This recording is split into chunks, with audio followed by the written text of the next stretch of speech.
Já, góðir áhorfendur og hlustendur, velkomin að Rauða borðinu á þriðjudegi miðjan vetur í miðri kreppu í miðjum faraldri. Og við sitjum hérna alltaf og erum að reyna átt okkur á samfélaginu sem við búum í og höfum skoðað ýmsa hliðar þess, meðal annars með hagfræðingunum okkar góðum, Ásgeiri Brynjari Torfasyni, Ólafi Margeirssyni og Guðrúnu Johnsen sem að sitja hérna. En hérna líka heiðursgestur Stefán Ólafsson, prófessor í félagsfræði og sérfræðingur Eflingar. Og ástæðan svo að við ætlum ekki að skoða bara efnahagsmál í kvöld, heldur ætlum við að skoða sérstaklega ríkisfjármál og þá sérstaklega skatta. Og fáir hafa rannsakað skattamál á Íslandi meira en Stefán Ólafsson og þess vegna hann hér. Stefán, velkomin. Takk fyrir. Mér langar að byrja á að kannski til þess að hjálpa fólki til þess að átta sig á út af hverju við erum að ræða þetta.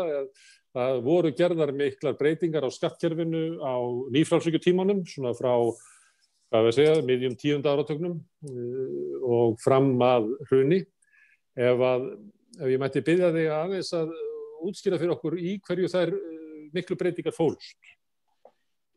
Já, þessar breytingar sem voru gerðar á skattkerfinu hér, sem byrjaði nú svona eftir 1995, eins og þú segir, að þetta var náttúrulega hlutur af þessu vestræna nýfrjálshyggjuprógrammi sem var nú svona eins konar stéttastjórnmál sem gengu öðru fremur út á það að bæta hag yfirstéttarinnar og þá oft á kostnað lægri stétta og það væri nú aldrei viðurkennt sko, það var eiginlega hlutverk brauðmylsnukenningarinnar að fela það með því að halda uppi þeim málflutningi að með því að bæta hag þeirra ríkustu þá myndur bæta hag allra hinna í leiðinni með því að brauðmólarnir myndur hrynja af háborðum þeirra betur settu og þetta er svona eins konar leið sko ef að markmiðið var það að draga úr fátækt í þjóðfélaginu þá ættu það að byrja á því að hækka tekjur þeirra allra ríkustu og létta sköttum af þeim. Þetta er svona eins og að fara sko mikil fjallabaksleið til að komast á skilgreindan áfangastað en skattapólitíkin var einmitt mjög stór hluti af þessari nýfrjálshyggjupólitík sem að breyttist út eftir 1980 byrjaði svona mjög áberandi í Bandaríkjunum og Bretlandi undir Thatcher og Reagan og fól í sér auðvitað meira en skattapólitík, það var þessu áhersla á auknu markaðshyggju, aukna einkavæðingu, afreglum, draga úr hlutverki ríkisvaldsins. En skattatillögurnar eða skattahugmyndir nýfrjálshyggjumanna voru kannski svona þær sem að sýndu svolítið stéttaeðli nýfrjálshyggjunnar betur og augljósar heldur margt annað því að þær voru svo augljóslega í þágu yfirstéttarinnar og þá oft á tíðum á kostnað lægri stéttarinnar og þetta gekk allt út á það að lækka álagningu á hátekju og stóreignafólk á fyrirtæki og fjármagn, álagningu í tekjuskatti en það gekk líka oft út á það að auka undankomuleiðir, frádráttarleiðum og hjáleiðum framhjá svona meginbrautum skattakerfisins. Þetta gekk líka út á það að lækka álagningu á fjármagnstekjur og var oft svona sett fram til dæmis sem eins konar nauðsyn í þessu umhverfi hnattvæðingarinnar þar sem að það þyrfti að lækka skatta á fjárfestana, fjármagnseigendur, annars færu þeir bara með fé sitt, fjárfestingaféð eða fyrirtæki sín, færu með þau til annarra landa þar sem að skattar væru lægri og þetta var náttúrulega þessi hugmynd skattasamkeppni að stjórnvöld í hverju einu landi gætu ekkert annað gert í þessu nýja umhverfi nýfrjálshyggju hnattvæðingarinnar heldur en að þjóna hagsmunum fjárfestana og leiðin til þess var þessi að létta allar byrðar í skattkerfum, tekjuskatti, fjármagnstekjuskatti, eignaskatti, erfðafjárskatti og svo oft á tíðum að búa til alls konar aukin fríðindi eins og í kringum kauprétti á hlutabréfum sem að margt af því sem að var nú svona flókið og almenningur náði aldrei neinum góðum skilningi á. Það voru náttúrulega dálítið kjörnar leiðir til þess að færa þeim betur settu svona aukin fríðindi að gera það í gegnum og svo var líka náttúrulega þessar breytingar í frjálsræðisátt á fjármálamörkuðunum sem að greiddu fjármagnseigendum leið til þess að magna upp fjármagnstekjur sínar og gerðu í raun og veru spákaupmennskuna arðvænlegri heldur en áður hafi verið með alls konar þessum umhverfisbreytingum á skattaumhverfinu og á reglugerðarumhverfinu og á umhverfinu ekki hvað síst á fjármálamarkaðinu. En þetta hafði stefna sem var ríkjandi allan heim, hún hafði áhrif víða, alveg frá Nýja-Sjálandi til Kanada til Rússlands og ég veit ekki hvað og hvað. Já, algjörlega. Var ríkjandi. Þetta var ríkjandi hugmyndafræði og ríkjandi trú í skattastefnu. Hversu langt gengu Íslendingar inn þessa braut? Voru við svona að drattast á eftir eða voru við í miðjunni eða fóru við jafnvel svona næstu jafn langt og þeir sem að lengst fóru? Já, sko, við förum seinna af stað. Við vorum ekki eins og Bretar og Bandaríkjamenn að þetta hefði byrjað þar upp úr 1980. Þetta byrjar hér svona eftir 1995. Það kemur nýji fjármagnstekjuskatturinn 1997 og hann var svona stórt skref. Það var búið að lækka tekjuskatt fyrirtækja áður.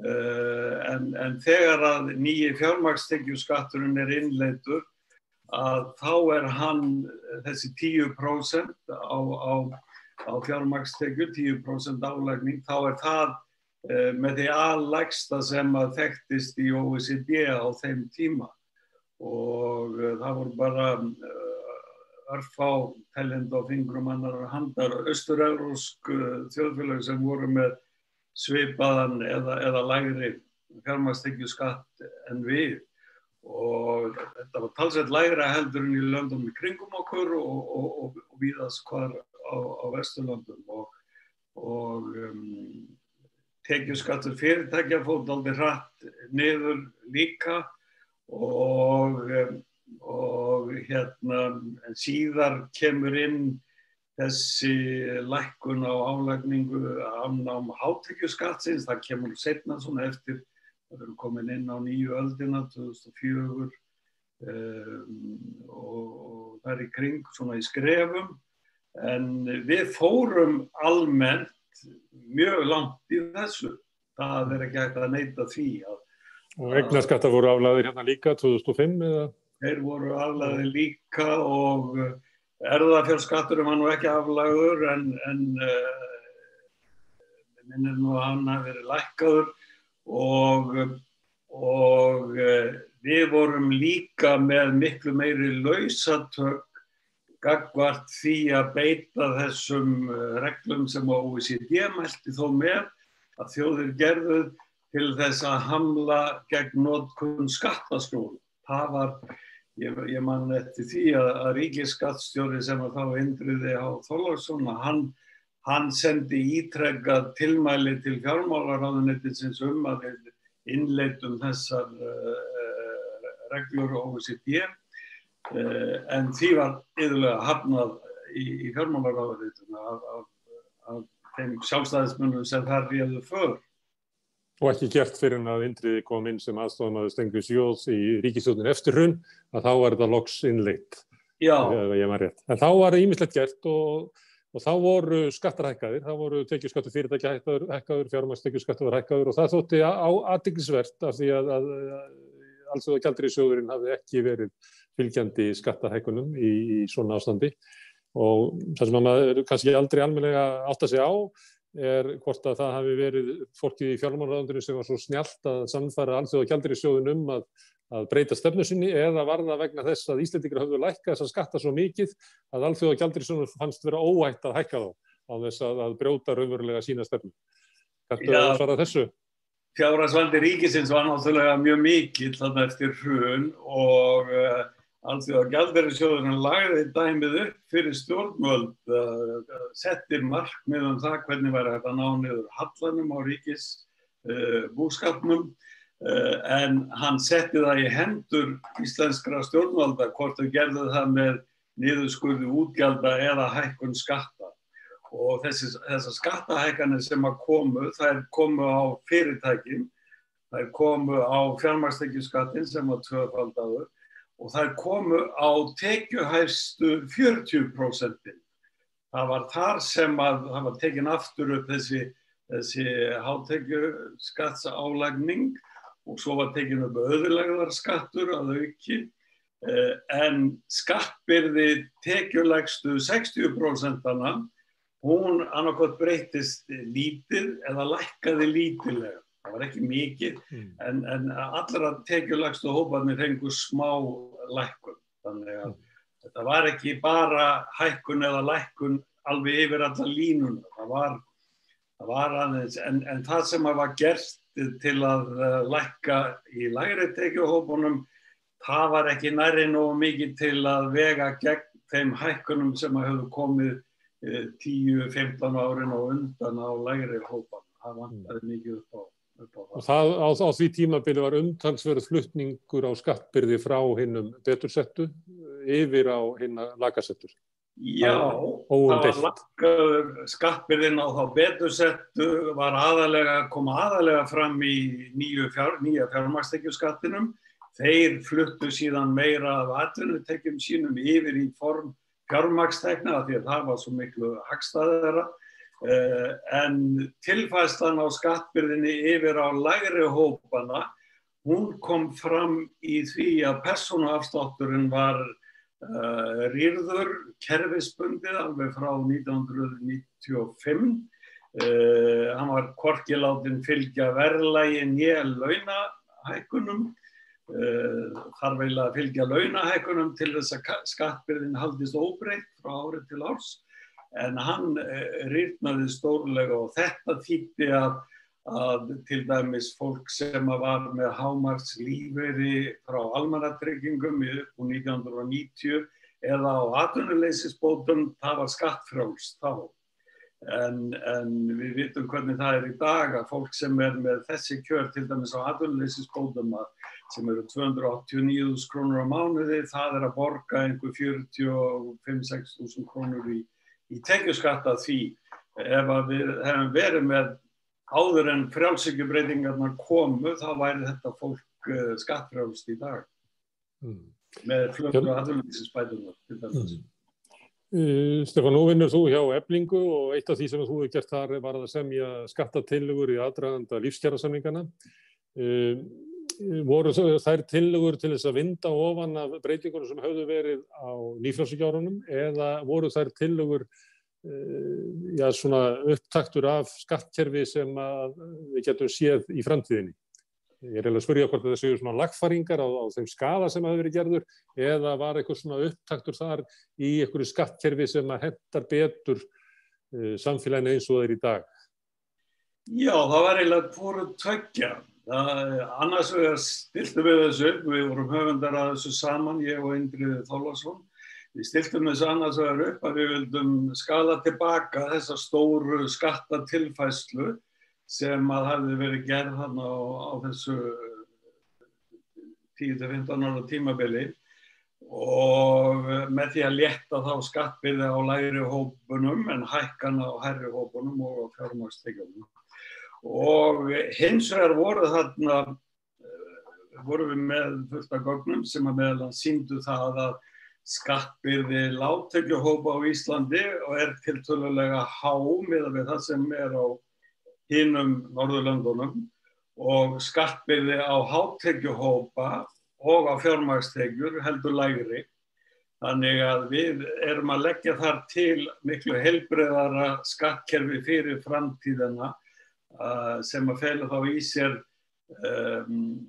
ekkert róttækara en það að færa skattlagningu hærri tekna, hæstu tekna, aðalega hæstu 5% eins og við lögðum það upp í skýrslunni, að færa það til upp á svipað ról og skattbyrði á hinum Norðurlöndunum fyrir þá hópa og sömuleiðis skattbyrði fjármagnsteknanna.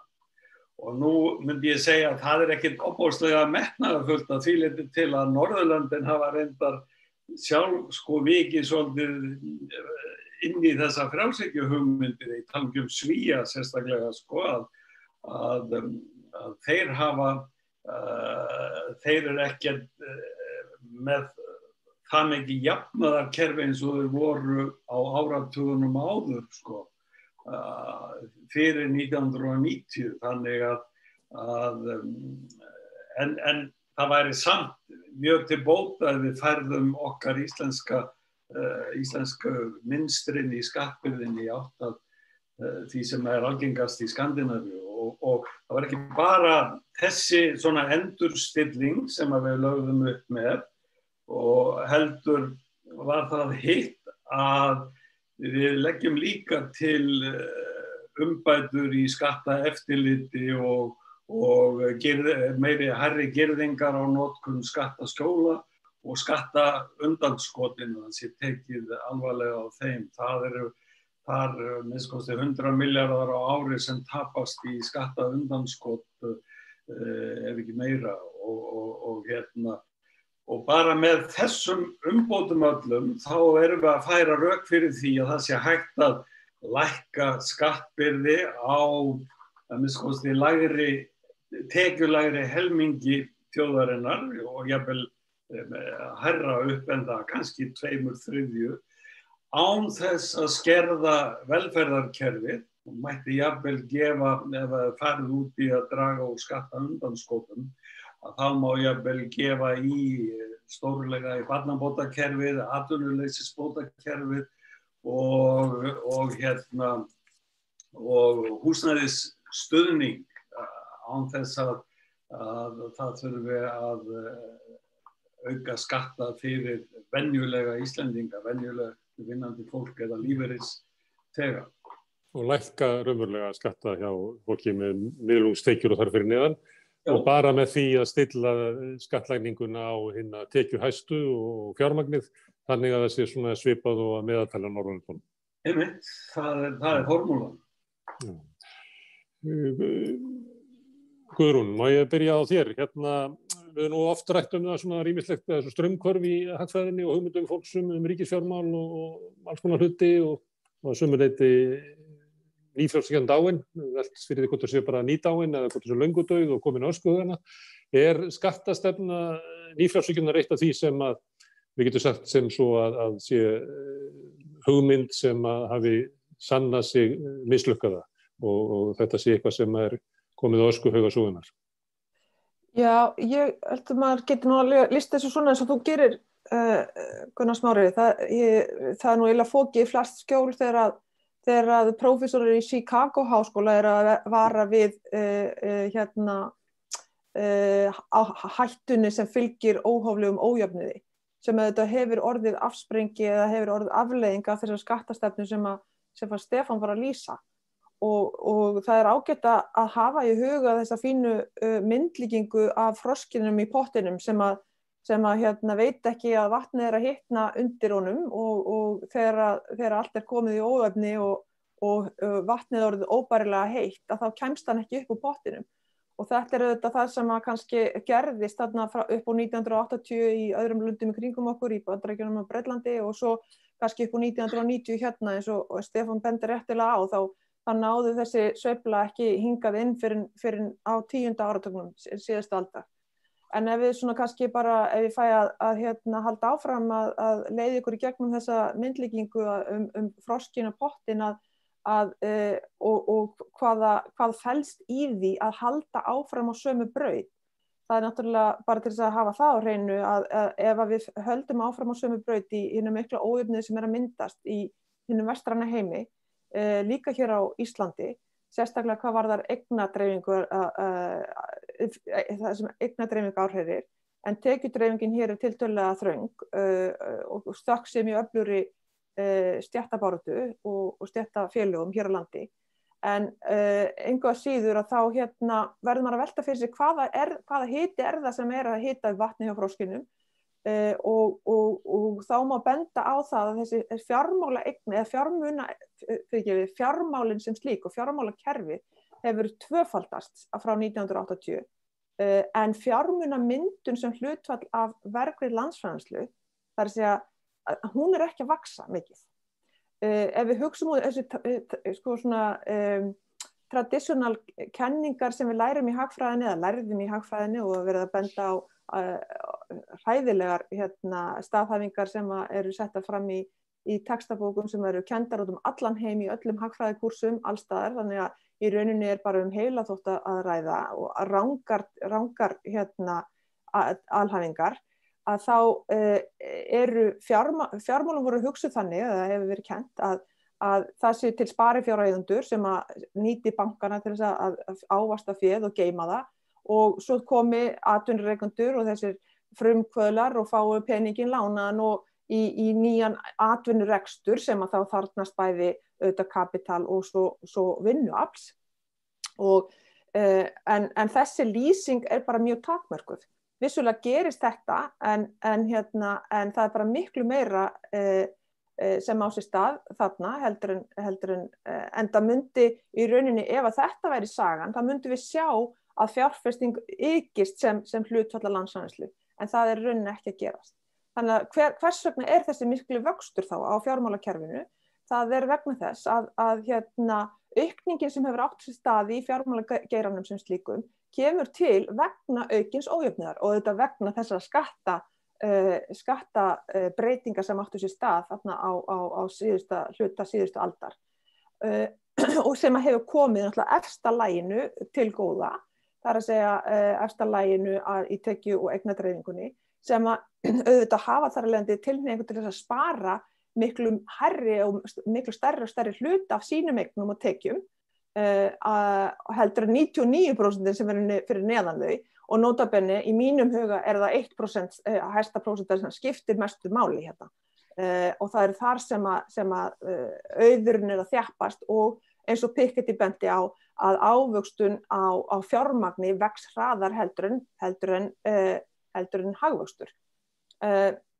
Ef við höldum aðeins áfram með þessa, ef ég má, inn á þessar brautir og reyna að koma inn á skattana í lokin, að því meira sem að 1% sparar, því meira verður að framboða af lánsfé og þannig að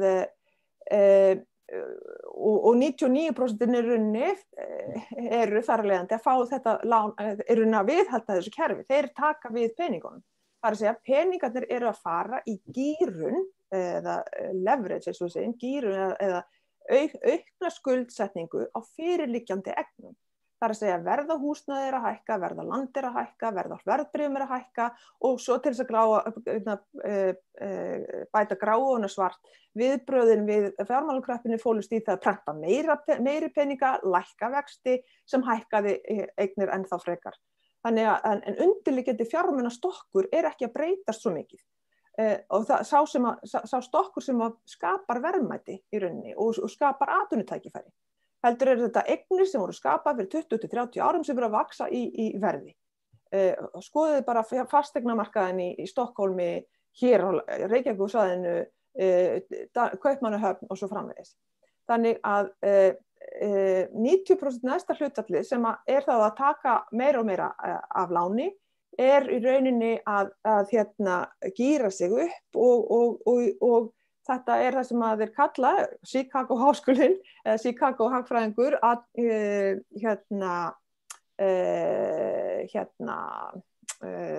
Amir Sufi og Atif Mian og Ludwig Straub hafa ef þið viljið kanna þetta frekar, að lýsa þessu í mjög áhugaverðum pappirum sem heita Indebted Demand og Savings Glut of the Rich.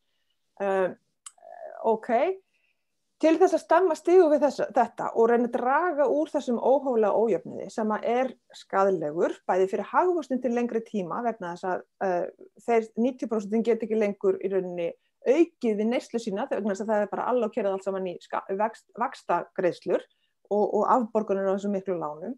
Að þá verður náttúrulega minnkar önnur neysla og það þarf þá að gíra hana upp og taka enn frekari lán.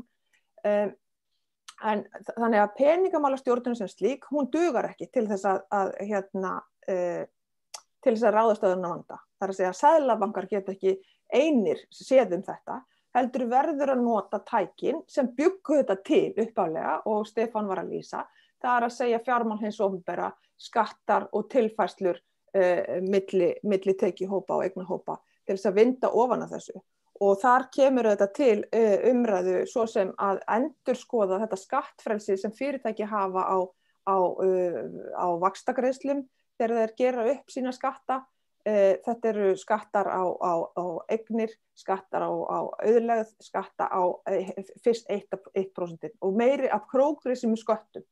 Og þá vil ég líka kannski getur Ólafur komið líka inn á það svona, hvað ég segja, ábatan af því að hlífa bæði neðsta laginu af hinum lagst launuðu með tilliti til skatta en líka fyrirtækja. Já. Ásgeir Brynjar, það sem sagt skattalækkanirnar til fyrirtækja og fjármagns, þær juku ekki aflið í hagkerfinu eftir því sem að Guðrún segir og ef við bara gleymum réttlæti og öðru slíku þá fannst mér að vera að lýsa því að þetta skaðaði hagkerfi sjálft og eina leiðin til þess að bjarga hagkerfinu eiginlega að beita öfugum aðferðum og hækka skatta aftur. Er þetta lærdómur sem að í gangi í heiminum í dag, að við verðum að breyta skattastefnunni sem að ríkti hér, að goðsögurnar það að með því að lækka skattprósentuna þá myndi skattstofninn stækka einhverjum dularfullum ástæðum, að það trúir þessu ekki lengur og skaðsemin af skattastefnunni öllum ljós og það í leina ráðið bara að hækka skattana. Já, þetta kemur eiginlega til af tvennu, þú veist, Mian og Sufi bent á þetta í House of Debt bók líka fyrir mörgum árum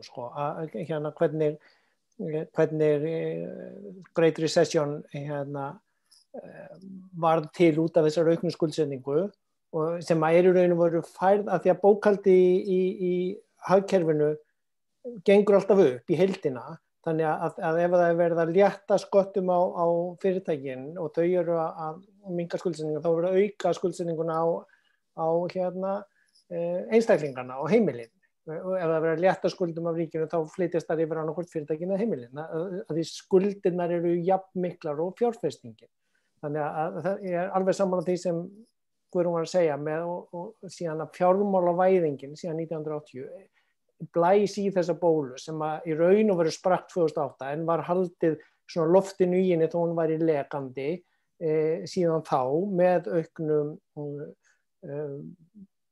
skuldsetningum sem komin til af magnbundnu íhlutun seðlabankana sem fór bara í eignaverðsbólurnar.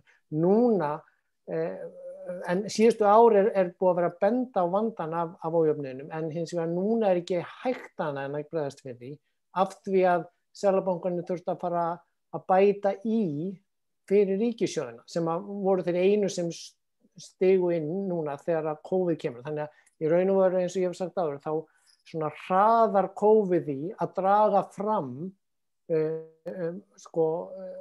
ójöfnuðin sem undirliggjandi og vandan sem af skuldsetningunni og að við þurfum að hugsa þetta jafnvægi upp á nýtt og líka það þó það sé ekkert mál að búa til peninga núna þó við konum séum kannski aðeins ósammála hvernig þeir verða til eða hvar það byrjar en í prinsipinu saman núna allavega augljóst að seðlabankarnir að búa til nýja peninga fyrir ríkissjóðina til að komast í gegnum COVID að þá það bæði ekki hægt endalaust eða ótakmarkað og þegar við erum búin að stöðva blæðinguna núna þegar það kemur bóluefni og eftir nokkur ár þegar við erum búin að vinna stríðið að þá til þess að vinna friðinn og þegar við erum farið að tala hvernig á að vinda þetta tilbaka, að þá það náttúrulega bæði að gerast með því að vextinir R-ið, vöxturinn á kapitalinu, settur í 0 eða niður undir nánast ekki neitt, þannig að vöxturinn sem kemur út úr hagkerfinu eftir þetta þarf að éta niður skuldina að hluta, án þess að við þurfum að fara í verðbólgu eða óðaverðbólgu, en að sjálfsögðu mun það verða miklu minni ávöxtun fyrir hina ríku eða þá sem eiga kapital, og þar að auki augljóst til þess að það verði ekki svo mikil gliðnun eins og við bara sáum byrja í sumar að verði einhvers konar uppbrot á samfélaginu, að þá verður til þess að borga tilbaka reikningin af stríðinu að hluta til að taka hann með aukinni skattheimtu, og þetta eru menn allavega út í heimi alveg sammála ég veit ekki hvort að hér á landi sé ekki alveg komnar nægilega góðar þýðingar á textum utan úr heimi eða menn les ekki fréttir þaðan, en það líka til podcast og hann menn geta þá fara að reyna að hlusta á bara blogg og podcast frá IMF, Alþjóðagjaldeyrissjóðnum, þar sem að þetta liggur fyrir, það síðan geta menn verið að tala hvernig að kalibrera þetta, hvernig að stilla þetta, hvað að taka mikið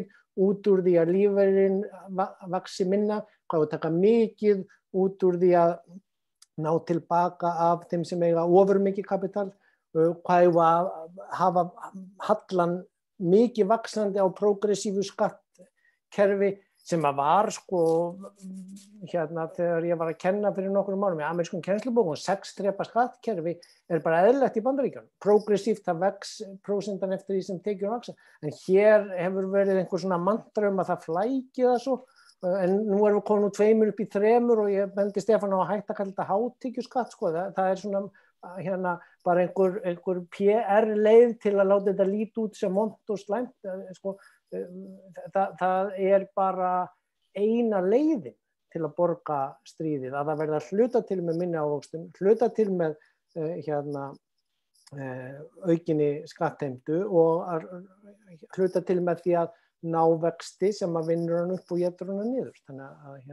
Og þetta eru menn meira og meira allt sem ég les í útlöndum, allir meira og meira sammála það, svo snýst pólitík það að stilla þetta af, hver mikið, en það verður að fara að hætta að halda á lofti einhverjum svona áróðursbulli það ef að skattar verði hækkar og mikið þá flýir fólk úr landi, ég meina, nú ég ekki að tala Ísland, en börn ólígarkana, synir ólígarkana flytja til annarra landa með auðinn, alveg sama hvort að skatturinn á þeirra tekjur eru 40% eða 45 eða 50 eða 55, en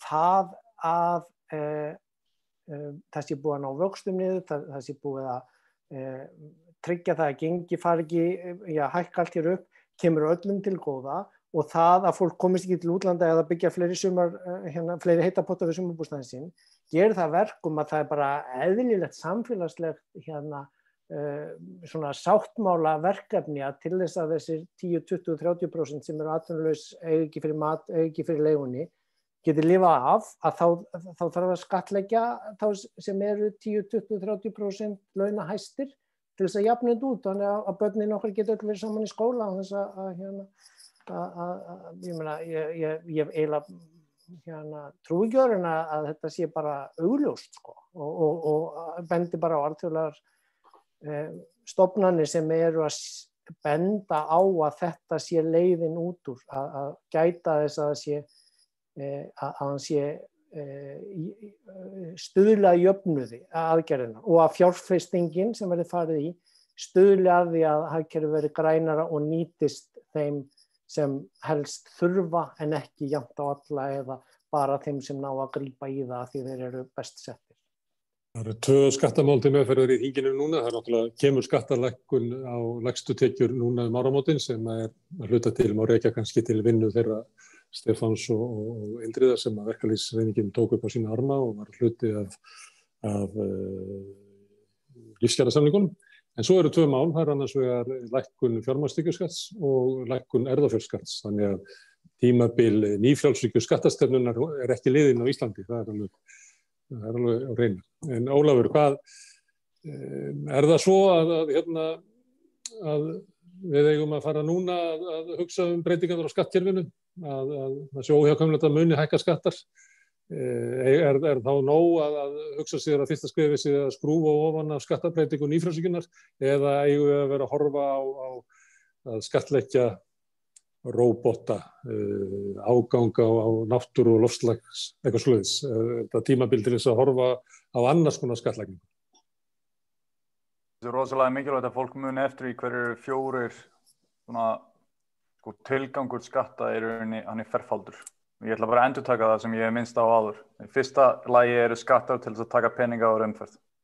Peningar eru settir í umferð af ríkissjóði þegar hann eyðir, sem borgar fyrir eitthvað. Og það er ekki rétt að skattar fjármagni eyðslu ríkissjóðs, þannig að hugsiði bara út í það hvernig þetta virkaði áður en krónan var til. Hversu margar krónur voru til á Íslandi áður en krónan var sett á stofn. Augljóslega voru engar krónur til. Þannig að þegar ríkissjóður byrjaði að eyða krónum í upphafi, þá gat hann ekki skattlagt neinar krónur úr umferð áður en hann eyddi þeim. Og í sama hátt Hænan kom á undan egginu, þú ert að segja það. Eyðsla ríkissjóðs verður, eða myndun peninga inn í hagkerfið verður að koma áður en það er hægt að taka peninga úr umferð með skattlagningu. Og ef það eins og í dag sem dæmi, ef það eru 1000 milljarðar segjum bara sem dæmi sem eru í umferðin, það þarf að taka, en það er að verið að auka sem sagt flæðið frá ríkissjóði til þess að borga fyrir betri lán og svo framvegis. Þá einfaldlega það nýmyndað fé í umferð. Aukning í peningamagni í umferð staðreynd í hvert skipti sem ríkissjóði borga fyrir eitthvað. Og minnkun í peningamagni í umferð á sér stað þegar skattar eru innheimtir af ríkissjóði. Þannig að þetta tilgangur númer 1 hjá sköttum. Tilgangur númer 2, það sanngirnissjónarmið. Og það punkturinn sem Stefán sérstaklega var að hamra á, það hversu háir jaðarskattar eiga að vera. Eiga að vera XYZ háir skattar fyrir svona og svona háir tekjur, og það rauninni bara spurningum hvort að þú vilji flata skatta eða mjög bratta skatta, og það sanngirnissjónarmið, og þetta sanngirnissjónarmið pólitískt. En eins og svo mörg pólitísk völ, þá hefur slíkt val ákveðnar efnahagslegar afleiðingar. Hvort að það hafi til dæmis áhrif á hagvöxt fer til dæmis mjög mikið eftir í hver staða hagkerfisins á hverjum tíma. Ímyndið ykkur bara sem dæmi núna, ef það væri lækkaðir skattar á tekjulægstu hópana, þá það augljóst að þetta eru hóparnir sem myndu auka eftirspurn í hagkerfinu mest, einmitt vegna þess að ef þú lætur fátækan mann fá 1000 krónur í viðbót, þá mjög háar líkur á því að hann eyði 990 krónum af þessum 1000 krónum. En ríkur maður, hann gerir líku við ekki neitt við 1000 krónur ekstra. Hann lætur hann bara inn í bankabók og situr að það. Það númer 2, það sanngirnissjónarmiðið og pólitíska valið hvað okkur finnst sanngjarnt, það hefur ákveðnar efnahagslegar afleiðingar. Efnahagslegar afleiðingarnar eru háðar stöðu hagkerfisins á hverjum tíma fyrir sig. Þriðji tilgangurinn með sköttum, það að sýna opinberan vilja eða svona, skulum segja, stefnu í því hvaða atvinnugreinar eða svona economic activity eiga að vera svona dregið úr þeim eða aukið. Og þarna getum við sem dæmi minnst á PIGU-skatta, sem væri til dæmis skattar á verðbréfaviðskipti til þess að draga úr spákaupmennsku á hlutabréfamarkaði. Lækkun á þinglýsingargjaldi væri til þess, hún myndi hafa þau áhrif að það veri auðveldara að vera með spákaupmennsku á húsnæðismarkaði. Hér í Sviss sem dæmi eru háir skattar á hagnað af sölu af húsnæði ef þú ert einstaklingur, ef þú selur húsnæðið eða fasteignina eftir fá ár. En ef þú átt fasteignina í mörg ár og þú selur hana með miklum hagnaði eftir mörg ár, þá það allt í lagi. Þannig að þetta þarna hefur verið að tala um það, þessi bara verið að reyna að draga úr spákaupmennsku. Og að sama skapi væri til dæmis hægt að ímynda sér mengunarskatta.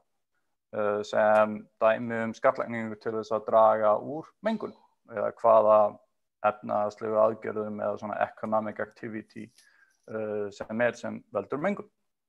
Síðan það fjórða atriðið og það að sýna kostnaðinn sem opinber þjónusta í rauninni þarf að standa undir. Og sem dæmi þá hef ég alltaf verið að minnast á bara vatnsveitu og hitaveitu og svo framvegis. Þannig að þetta þessi 4 atriði sem við verðum að hafa í huga.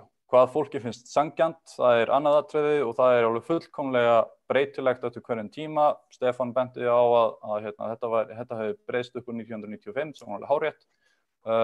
Þetta hefur efnahagslegar afleiðingar og ég saknaði einmitt svolítið hjá Stefáni að heyra að það þarf líka að pæla í sköttum varðandi hvernig eigi að undirbúa hagkerfið fyrir framtíðina.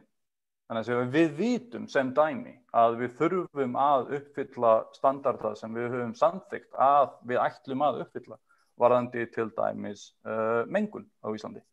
Og mengun á Íslandi á hvern haus mun hærri heldur en á til dæmis Norðurlöndunum, bara sem dæmi.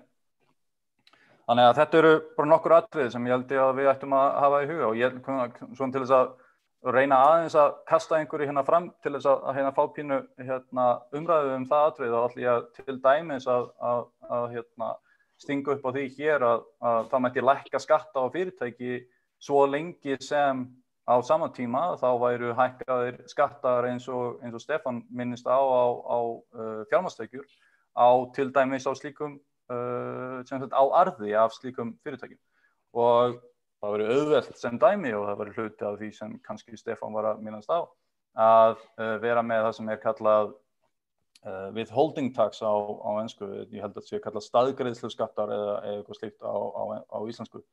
Að ef eigandi fyrirtækis sem með sem starfsemi á Íslandi, ef eigandinn erlendur og það greiddur arður til þessa erlenda eiganda, þá verður hann að borga háa skatta í formi staðgreiðslu skatta, withholding tax, jafnvel þótt að skattar á fyrirtæki almennt á Íslandi séu lágir. Og þetta sem dæmi, þetta þekkist í mörgum hagkerfum í heimi. Ef þú átt fasteign í Japan og þú leigir hana út, þá verður að borga háa skatta af leigunni ef þú ert erlendur ríkisborgari, en ef þú ert Japani, þá borgar mjög lága skatta.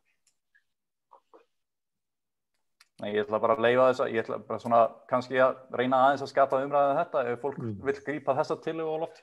Já, ég held að Stefán, mér langar að spyrja, þú mátt svara þessu hjá Ólafi, en mér langar að spyrja hvað þetta aðkallandi? Hérna hefur komið fram að þetta valdið miklum skaða, mjög ójöfnuð, þetta skattkerfi sem raunverulega meira og minna en þá ríkjandi. Veldur líka þess að draga úr afli og getu hagkerfisins í raun, það skekkir það og færir fókusinn á staði sem ætti ekki að vera.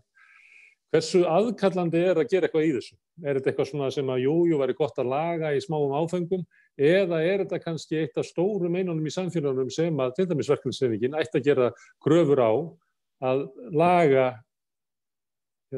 sem allra fyrst?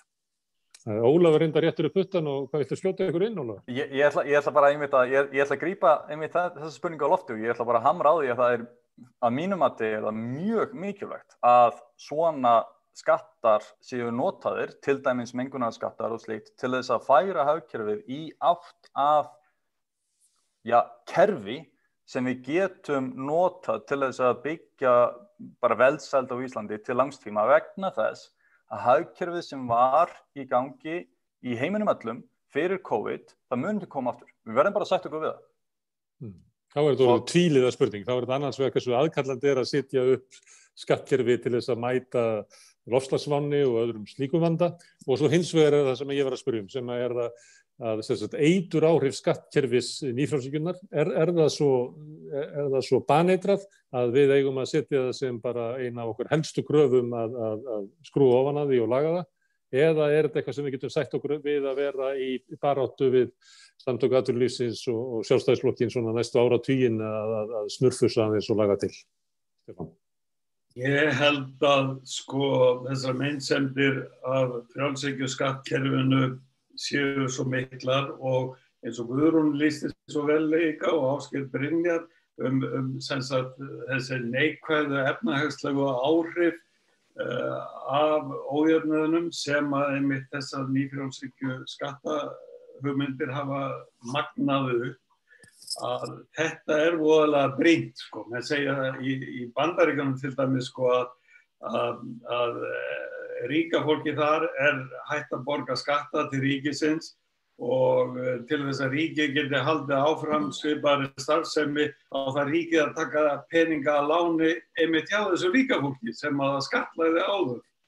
Menn segja svo líka sko, að atvinnurekendur þeir hafa skipst við að hækka lágmarkslaun í Bandaríkjunum í 40 ár núna nánast, hættir að borga almennileg laun og í staðinn þurfa heimilin að taka lán einmitt hjá þessum fjármagnseigendum og skuldir ríkisins aukast, skuldir heimilanna aukast og þetta bara grundvallar misvægi í efnahagslífinu og bara í þjóðfélaginu og svo að koma niður á hagvextinum og þannig að ég held að þetta sé það sem á að laga fyrst og þetta tiltölulega auðvelt að gera. Ég meina þessar breytingar við sáum hvernig það komu yfir Vesturlöndin og menn voru dálítið lamaði gagnvart þessu og féllu fyrir þessu eins og þetta væri óhjákvæmilegt einmitt í oft á tíðum í nafni alþjóðavæðingarinnar. En hérna, það alveg jafn auðvelt að skala þetta tilbaka og það ekkert drastískt sem að fylgir því, það engin áföll, þetta verður bara þróttmeiri forsendur fyrir hagvexti í þessum samfélögum ef að þessi skekkja nýfrjálshyggjunnar rétt af. En svo þetta alveg hárrétt sem að Ólafur að segja að vandi framtíðarinnar, loftslags mengunarvandinn og allt þetta og þörfin fyrir grænar leiðir og Ásgeir Brynjar að tala það líka að hérna, það auðvitað það verkefni sem við verðum að taka mjög alvarlega og taka fast á, en við getum líka kannski farið þá leið að passa að leggja þessa grænu skatta á þannig að það skiptir máli hvernig þeir eru útfærðir, sko. Ef þú hækkar bara álögur á bensín, þá ertu aðallega að láta hinn almenna borgara bera grænu skattana, sko. Þannig að menn þurfa að passa þetta mjög vel að það fari frekar, sko, það að ná þessum svipuðu dreifingaráhrifum með réttum útfærslum á grænum skottum. Og ég stundur hrættur það þegar að menn að tala það að setja á græna skatta hér, að þá verður það oft á tíðum skatta sem að lendi bara á venjulegu heimilunum sem að var fórnað í frjálshyggjukerfinu, sko. Það eitt svoleiðis á leiðinni bara núna áramótin sem hækkun á kolefnisgjaldi á bensín sem að Íslendingar eru strax byrjar að mótmæla, einmitt fólk sem að svona alþýðu fólk í dreifðari byggðum, þetta minnir mann á upphafið af gulu verslunum í Frakklandi sem einmitt spruttu út af svona skattlagningu sem að í orði kveðnu átt að vera fyrir framtíðina en í framkvæmd sérstakt álag á fátækari hluta íbúanna. Þetta, sko. Ég var bara að hlusta í dag samtal milli Kristalínu forstjóra Alþjóðagjaldeyrissjóðsins og Mark Carney sem var seðlabankastjóri Bretlands þar til í vor og núna sérstakur sendiherra loftslagsins fyrir Sameinuðu þjóðirnar og það liggur algjörlega á hreinu að svona grænn skattur hann þarf að fara, ég held að Carney hafi sagt 70% tilbaka aftur til þeirra sem að eru tekjulægri til jöfnunar. Ég meina, menn þurfi ekki einu sinni mótmælin en ég meina ef menn efast þá sjá menn bara mótmælin í París út af því. Sko, þannig að það nákvæmlega það sem skattkerfið snýst Þú að taka það af þeim sem eru að fljúga í þotunum, ennþá meira af þeim sem eru að fljúga í einkaþotum og meira af þeim sem eru að fljúga í gömlum Boeing-þotum sem eyða miklu og síðan slatta líka af þeim sem eru í nýjum Airbus-þotum sem eyða minna.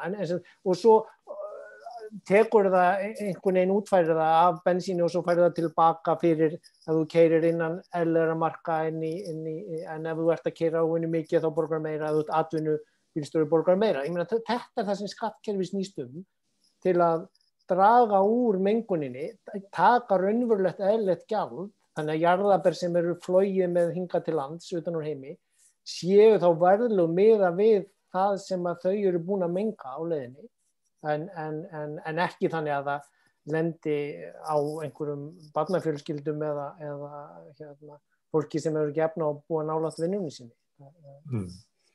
En Guðrún, ég er búin að fá eitthvað til að samþykkja það að það sé áríðandi að tala skattkerfið, þetta sé eitt af því mikilvægsta sem við þurfum að gera og það er svona afsökun fyrir að vera að gera þetta á aðventunni.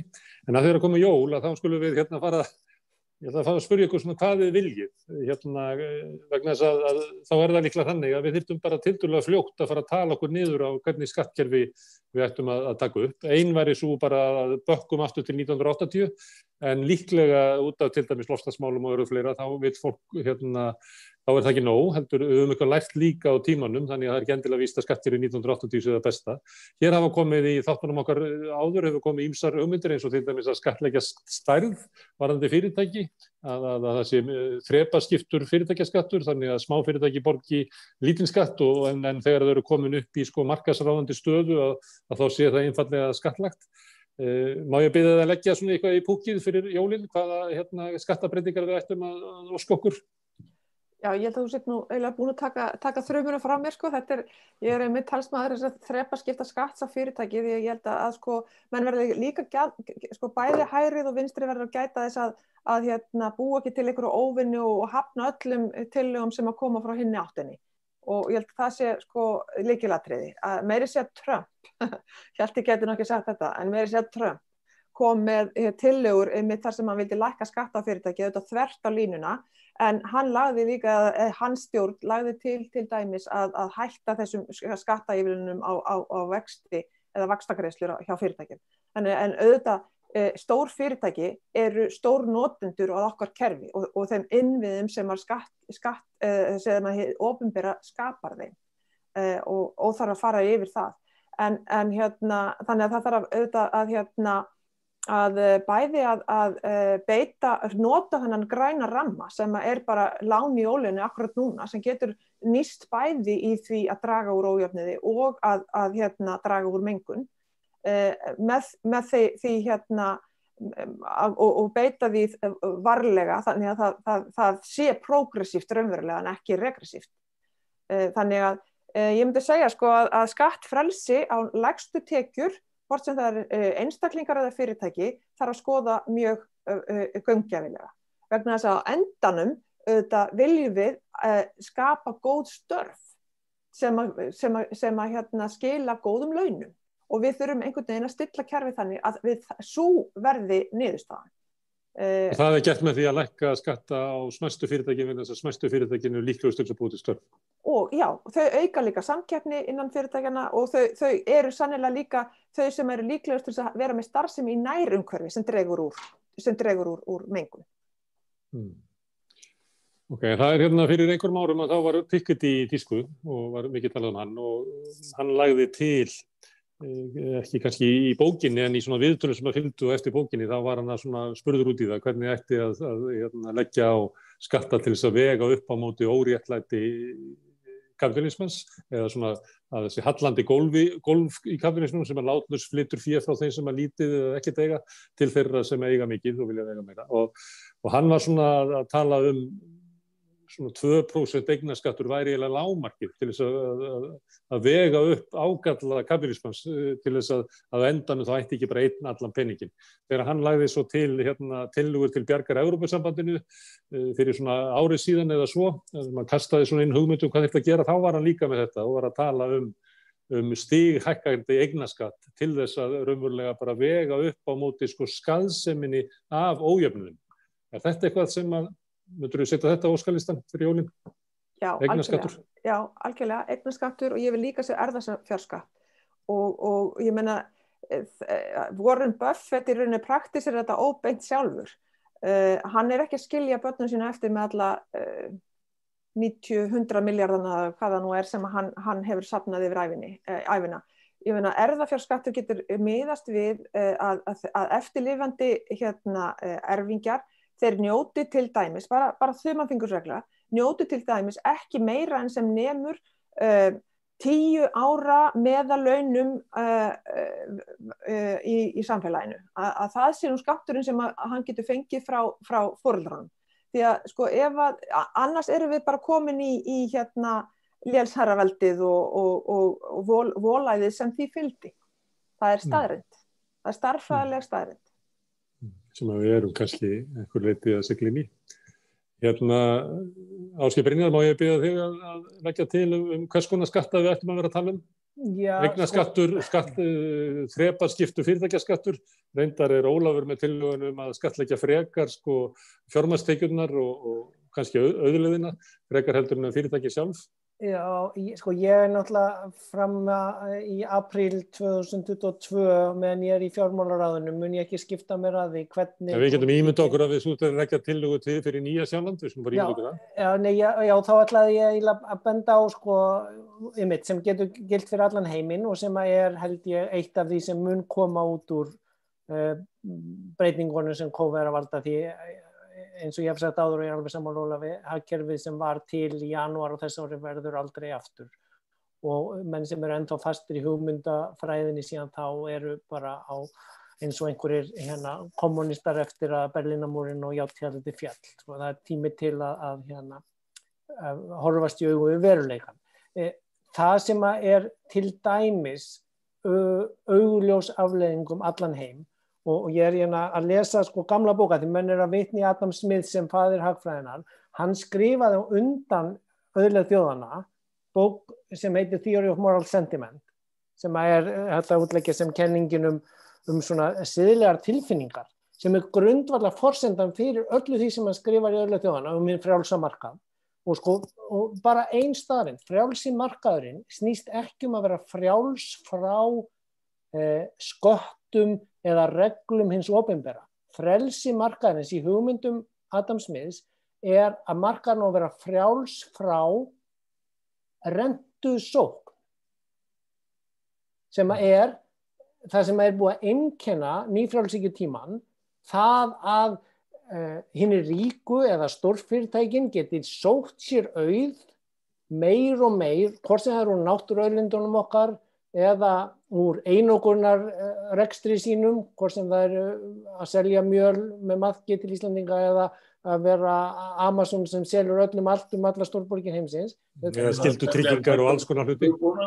Já, og að þetta grundvöllurinn til þess að við getum lifað í heilbrigðu eðlilegu markaðshagkerfi sem ég alls ekkert á móti, þó ég sé að predika hér ítrekkað allt þetta ár hjá þér í þessum þáttum, Gunnar Smári, frjálshyggjan, gaml frjálshyggjan, við erum að hætta að kalla hana nýfrjálshyggju, hún eldgömul, úreld og algjörlega hrunnin og reyndar annað svona leiðréttingar orðfæri, Stefán var að tala vandamál framtíðarinnar með loftslagsmálin, það vandamál gærdagsins sem orðin urgent og við þurfum að venja okkur af að tala í gömlum frösum sem eru rangir.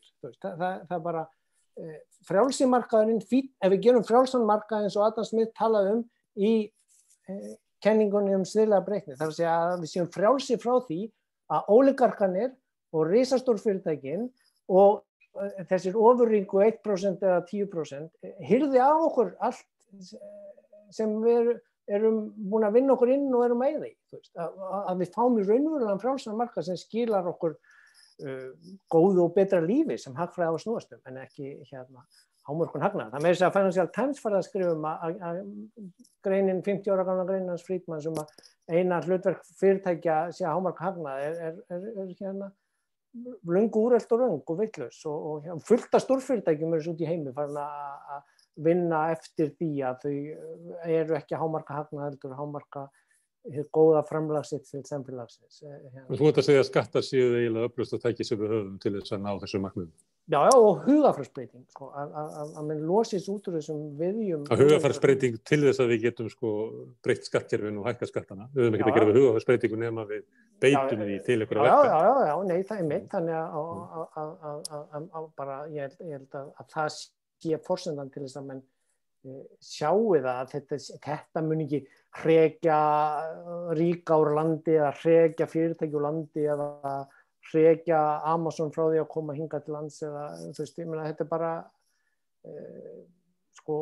endur hugsa hugmyndunum markaðinn og þar með líka hvernig við fjármögnum sameiginlega líf okkar í þessu samfélagi og þá verður fullt af litlum fínum fyrirtækjum sem fínt að borga ef maður vill aðeins meira fyrir aðeins betri og hæggerðari kaffibolla eða aðeins minna fyrir aðeins hraðgerðari kaffibolla en eftir hvaðan bönnar koma og hvort það voru fluttar með skipi eða hvort það voru lífrænt ræktaðar og ekki að sé einhver kaffikeðja eða brauðkeðja sem allt í einu okrar á brauðinu tíðina því að hún komin með einhver aðgang í þessa rentusókn heldur að bara heiðarlegir og góðir og gamli bakarar baka brauð og fá hæfilega borga fyrir það og þetta siðlega breytni og þá getum við búið hérna saman en ekki einhverju rugli. Ólafur, þú nefndi nú einhverja skatta. Ég veit ekki hvort að ég bjóða þér að hækka skatta á einhverja. Erum við ekki að tala um það að það þurfi líka að lækka skatta á, má ég spyrja um það, hvort það sé mikilvægt að lækka skatta á lægstu tekjur. Stefán tók dæmi að fólk sem á atvinnuleysisbótum þarf að borga 40-45 krónur í skatta. Þeir sem voru með sambærilega tekjur þegar að staðgreiðsla var sett á og voru skattlausir og það náði alveg upp í lægstu laun sem voru skattlausir. Þú lagði til að fella niður fyrirtækjaskatta. Viltu leggja niður skatta á lægstu tekjur? Já, ég held að þú sér búin að segja allt það sem ég vildi segja. Dreigilega hálf ósækjandi að spyrja mig hvað mér finnst. Já, þetta alveg rétt. Mér líst ágætlega á hugmyndunum hjá Stefáni það að í rauninni auka hallan, skulum við segja, á jaðarskattunum. Það að segja auka skattana á hátekjufólk og minnka skattbyrðina á lágtekjufólk. Sérstaklega vegna þess að það myndi auka eftirspurn í hagkerfinu og flýta fyrir efnahagsbatanum. Ég held að það veri líka gott að lækka tryggingagjald hjá fyrirtækjum. En má ég aðeins skjóta inn í það, því að stundum við tala hátekjuskatt og þá fólk alltaf með í huga tekjuskatt einstaklinga sem eru launaskattur. En eigið ekki báðir við að það eigi að gilda það saman fjármagnstekjuskatta. Jaðarskatturinn á því geti farið upp í 80% eða svona. Heildartekjur. Þess vegna er ég að tala um að það eigi að lækka skatta á fyrirtæki og í rauninni auka þá í rauninni hvatan hjá fyrirtækjum til þess að þá sérstaklega að nota í rauninni tekjunum eða hagnaðinn sem myndast innan fyrirtækja í sem sagt, fjárfestingu innan fyrirtækja sem til langstíma myndi þá frekar auka í rauninni virði fyrirtækjana frekar heldur en að borga allan hagnaðinn út í formi arðs sem væri hvort þið ef hátekjuskattur væri eða skattar á fjármagnstekjur væri háir, þá myndi það einfaldlega bara enda í sköttum. Þannig að hvatinn hjá eigendum fyrirtækjana þó til þess að nota fyrirtækin og hagnaðinn innan fyrirtækjana til þess að keyra áfram á fjárfestingu innan þeirra sem í fyrsta lagi eykur landsframleiðslu eitt og sér og í öðru lagi eykur það framleiðslu fyrirtækjana og framleiðni fyrirtækjana til langstíma og það býr eftirspurn eftir vinnuafli. Þannig að það fullt af í rauninni góðum efnahagslegum áhrifum á því að færa skattbyrðina af fyrirtækjum yfir á eigendur fyrirtækjum. Og síðan þetta með sanngirni spurninguna hvort að það eigi að vera sama skatthlutfall af launatekjum og fjármagnstekjum sem dæmi. Og ég held að það myndi sem dæmi það væri afskaplega áhugavert að sjá góða greiningu á því hver áhrifin af slíkri skattbreytingu væri á hagkerfið sjálft.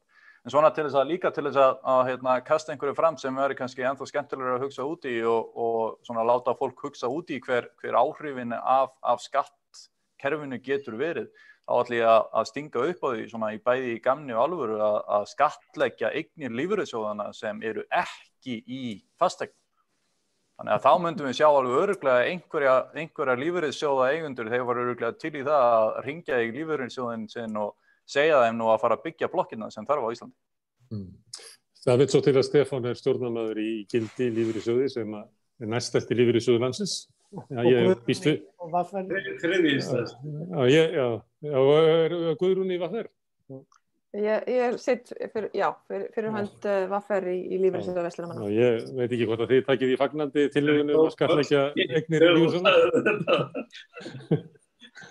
Mjög neikvæðar. Ég held að þessar hugmyndir sem þú út að tala fyrir, Ólafur, ég held að þetta geti líka stutt við nýsköpun. Þetta er fyrirkomulag sem að taka skattin í gegnum fjármagnstekjur frekar en í gegnum fyrirtækin. Og sko, ef ég má, þú veist, á þess að ég ætli sem endurskoðunarnefndarmaður innan lífeyrissjóða að vera að taka undir tillögunar bara til að spinna með hugmyndina, fræðilega séð, að það hvort sem það eru lífeyrissjóðir eða feitir ofurríkir öfgakapitalistar, að sko fjármagnseigendur eru búin að fá svo mikla ávöxtun síðustu 10 ár og bókhaldsuppgjör miðast alltaf við ár en núna erum við búin að lenda í þessari blessuðu veiru, bölvuðu veiru og þannig að sko næstu 10 ár verða mjög lítil ávöxtun á svona hefðbundið kapital og það allt í lagi ávöxtun yfir 20 ára tímabil af því að það var svo mikil ávöxtun á kapital undanfarin 10 ár að hún verður minni núna næstu 10 árin. Það þarf að passa upp á einhvers konar kynslóðabil þarna en sko það ekki hægt að halda áfram með að búast við einhverju fastri meðalávöxtun sem verið hefur undanfarin 20 ár eða 30 ár, alveg eins og það ekki hægt að búast við einhverjum meðalhagvexti næstu 25 árin eins og var síðustu 25 árin. Af því að við þurfum að breyta hvernig hagvöxtur er reiknaður út og á síðustu 25 eða 50 árum komu konur inn á vinnumarkaðinn, komu Indverjar og Kínverjar, 2-3 milljarðar manna inn á þjóðarhagkerfið. Þannig að sko sá vöxtur sem við höfum haft sögulega bara rangur mælikvarði á hvað við getum ætlað að reikna með að fá inn í framtíðina. Hins vegar verður þetta ekki eitthvað allt niður á við ef við bara förum í það að byggja grænt, nýtt í staðinn á einhvern skynsamlegan hátt með einhverju skynsamlegri eðlilegri ávöxtunarkröfu þar sem að menn ekki að hugsa ársávöxtunina heldur 5 ára til 50 ára fjárfestingar horisont eins og við talaðum í fasteignabransanum sem við Ólafur höfum.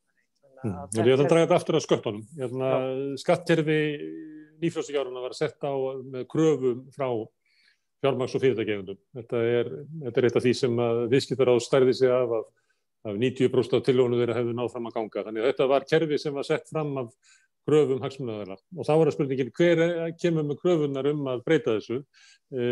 Stjórnmálafólk mjög tregt á því að ræða skattamál. Það einhvern veginn búið að, kannski það heila þóttun í frjálshyggjuáranna, að búið að koma því inn eiginlega hjá stjórnmálafólki að þetta sé stór hættulegt jarðsprengjusvæði sem enginn sem að vill ná kjöri á að hætta sig inn á.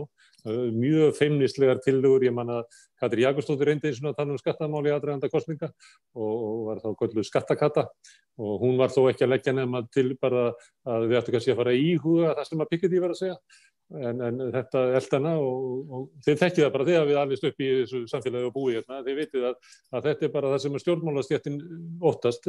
Verkalýðshreyfingin hefur setið hjá að miklu leyti þar til að svona í aðdraganda síðustu samninga þá virtist vera eins og hún væri að draga fram kröfunar. Og þá spurningi, Stefán, hver á að vera með kröfunar breytt skattkerfi?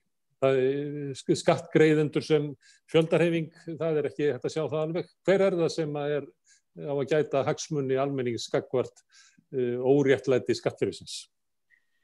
Ég finnst nú sjálfum og hef verið að vinna því að verkalýðshreyfingin á að bara taka miklu starra frumkvæði í þessu og keyra þessi mál áfram. Við höfum nú þegar náð einhverjum árangri í kringum lífskjarasamningin en ekki nærri nógu mikið. Við sjáum það núna eins og þú nefndir áðan Gunnar Smári að núna verið að létta skattbyrði aftur af fjármagnstekjunum og það verið að rýmka fríðindin í kringum kauprétt fyrir þá sem að fá 1,5 milljón þeir sem að hagnast á kaupréttarsamningum. 1,5 milljón í skattfrelsismörk, sko.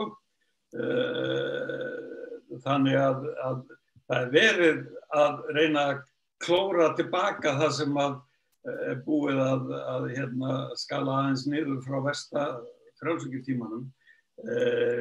Ég finnst engin sérstök von vera á sjóndeildarhring stjórnmálana enn sem komið Þessi flokkar sem á þingi eru ekki að líklegir til að taka fast á þessum málum.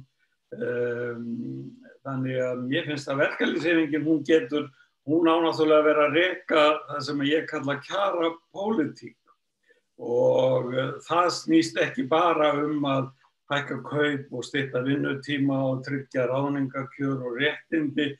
Það á líka að snúast það að fólk hafi fyrir framfærslukostnaði, það geti eignast húsnæði, það hafi búið í samfélagi sem opið tækifæra samfélag og partur af þessu öllu skattapólitíkin mjög mikilvægur partur og ég sé fyrir mér að við höfum heilmikil sóknarfæri fyrir næstu kjarasamninga að taka upp frekari saneringar í skattakerfinu samhliða því að við þurfum að ná niður framfærslukostnaði með öðrum aðferðum. Það ekki bara eina sem skiptir máli í kjarabaráttu fyrir verkalýðshreyfinguna að hækka kaup og það eru takmörk fyrir því hvað hægt að ganga langt í því og þá einmitt verður svo mikilvægt að leita yfir á þessi önnur svið lífskjaranna.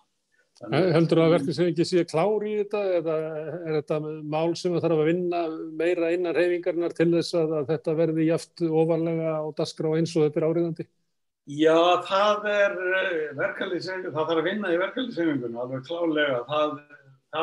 Þau skref sem voru tekin fyrir lífskjarasamningana, þau komu ekki sjálfkrafa og það var talsverð vinna og þrýstingur á bak við það að ná því sem þó komst upp á borð og verkalýðshreyfingin náttúrulega bara ASÍ samsett þannig að það fólk á mjög ólíkum tekjubilum með ólíka hagsmuni svolítið sko og þannig að en það alveg gerlegt að útfæra þessa hluti þannig að eins og við Indriði vorum dálítið mikið með augað á því að gera þetta ásættanlegt fyrir 90–95% af launafólki þessa tillögur og það bara hægt að ná með þau markmið hægt að ná heilmiklum framförum, heilmiklum útfærslum og ég get alveg séð fyrir mér fullt af góðum umbótum allt frá því að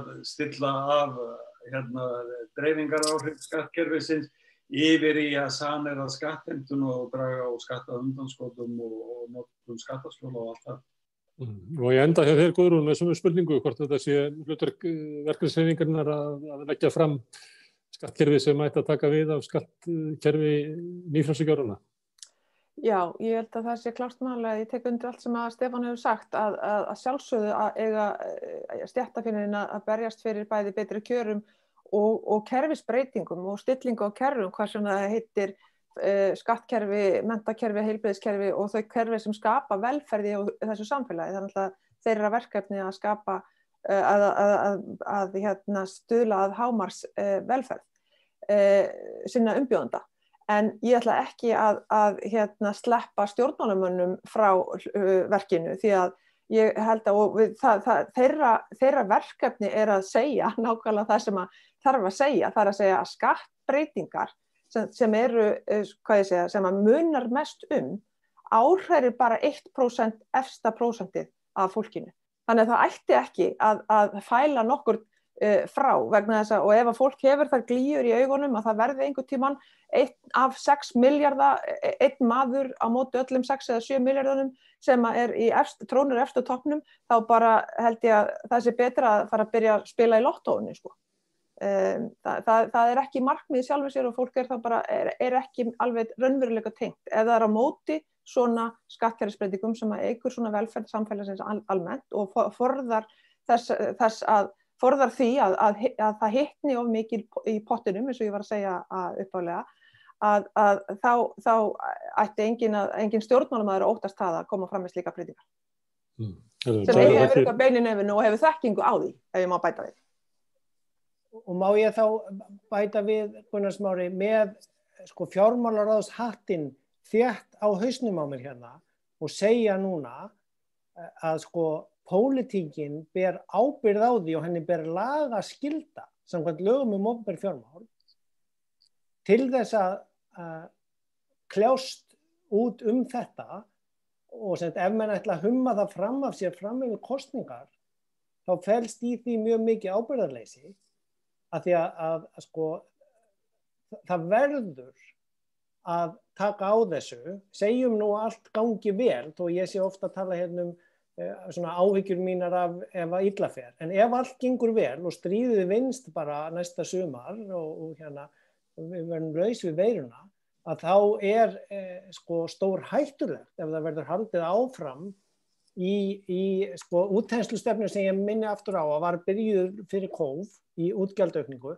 og ég hef þurft að útskýra þetta á þingnefndarfundum, sko, að útgjöld og tekjur verða að vera í einhvers konar jafnvægi, þannig að ef að menn auka útgjöld, að þá verða menn auka tekjur og sko menn geta ekki aukið tekjur með því að lækka skatta, það er ómögulegt, þú veist, menn trúa á einhverja lafferkurvum að fleiri borgi skatta ef að skattprósenta verið lækkuð, þetta er bara það er ekki hægt, þetta gengur ekki upp starffræðilega og menn verða að koma fram með þær lausnir sem á að nota til þess að láta fjármálins opinbera gangu upp. Þeim ber lagaskylda til þess í fjármálastefnu sem þeir þurfa að setja þegar búið að mynda nýja ríkisstjórn sem til 5 ára og þess vegna hljóta allir pólitískir flokkar sem ætla að láta taka sig alvarlega að gera almennilega grein fyrir þessu í aðdraganda kosninga. Þetta ár sem við höfum núna fram að næstu kosningum hlýtur og verður að fjalla þetta. Það annað væri bara, hérna segir hátt og snjallt með fjármálaráðshattinn, annað væri ábyrgðarleysi gagnvart kjósendum, pólitíkinni og lögum opinber fjármál. Þannig að þetta er mitt eina statement í þessum þætti með hatt fjármálaráðsmannsins. Þá það komið í ljós að það ekki bara mikilvægt að ræða skatta, heldur það ber okkur skylda til þess, því sem Ásgeir Brynjar segir. Ég þakka ykkur fyrir að koma hérna á aðventunni og tala skatta, Guðrún, Stefán, Ólafur og Ásgeir Brynjar. Ég þakka hlustendur fyrir að staldra hérna við og ljá okkur eyra. Þennan þátt má nálgast á síðum samstöðarinnar bæði á Facebook og á YouTube. Hann líka aðgengilegur í podcasti.